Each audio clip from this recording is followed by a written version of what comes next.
एक सेठ से लक्ष्मी जी रूठ गईं और जाते हुए बोली, मैं यहाँ से जा रही हूँ, अब मेरी जगह नुकसान आएगा, तैयार रहना।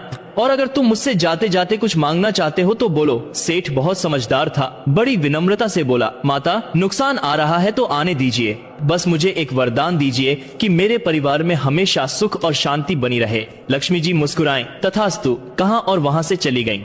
अब उस सेठ की 4 बहुएं थी। कुछ दिनों बाद सबसे छोटी बहू खिचड़ी बना रही थी। उसने खिचड़ी में नमक डाला और अपने काम में व्यस्त हो गई। तभी दूसरी बहू आई और उसने खिचड़ी को बिना चखे ही और नमक डाल दिया और वह भी अपने काम में व्यस्त हो गई। इसी तरह तीसरी और चौथी बहू ने भी खिचड़ी में नमक डाला बिना चखे और काम में लगी रही। रात को सबसे पहले सेठ खाना खाने बैठे। जैसे ही उन्होंने खिचड़ी का 1 चम्मच लिया, उन्हें महसूस हुआ कि इसमें बहुत ज्यादा नमक है और सेठ जी तुरंत समझ गए कि नुकसान आ चुका है। किसी से कुछ नहीं कहा, चुपचाप खिचड़ी खाई और चले गए। अब खाने की बारी उनके बड़े बेटे की थी।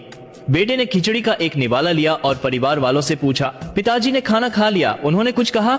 बाकी सबने जवाब दिया, हाँ पिताजी ने खा लिया, लेकिन किसी से कुछ नहीं कहा। बड़े बेटे ने भी चुपचाप खिचड़ी खाई और चले गए। इसी तरह परिवार के सभी सदस्य एक एक करके आए, अपने से पहले वालों के बारे में पूछे, कुछ नहीं कहा, चुपचाप खिचड़ी खाई और चले गए।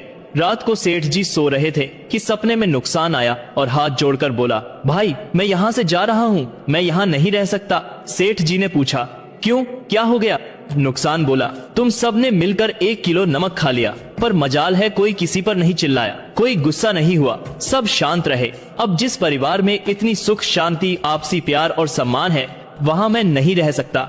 निष्कर्ष, जिस परिवार में प्यार शांति आदर और बड़प्पन है, उस परिवार का कोई नुकसान कोई आपदा कुछ नहीं बिगाड़ सकती।